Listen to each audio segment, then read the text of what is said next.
একটি শিক্ষণীয় সুন্দর গল্প। এক গ্রামে এক কৃষক বাস করত, যে কিনা অনেক সহজ সরল এবং ইমানদার ব্যক্তি ছিল।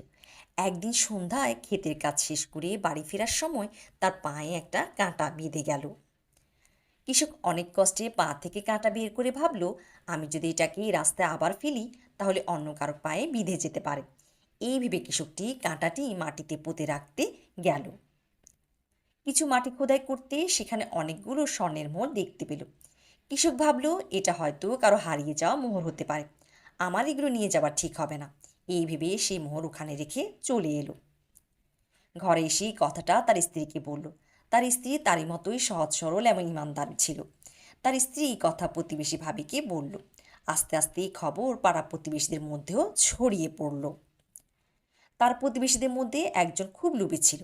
সে সেই রাতে কোদাল হাতে মাটি খুঁড়তে বেরিয়ে গেল সেই স্থানে।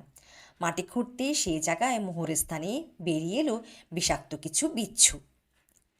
এগুলো দেখে প্রতিবেশী বলল, এই বেটা কৃষক আমাকে বোকা বানিয়েছে, এবার আমি ওকে মজা দেখাবো। এই ভেবে সেই বিচ্ছুগুলোকে একটি পাত্রে ভরে কৃষকের বাড়ির ছাদে উঠল। কৃষক খুব গরিব থাকাতে তার বাড়ির ছাদ কাঁচা ছিল।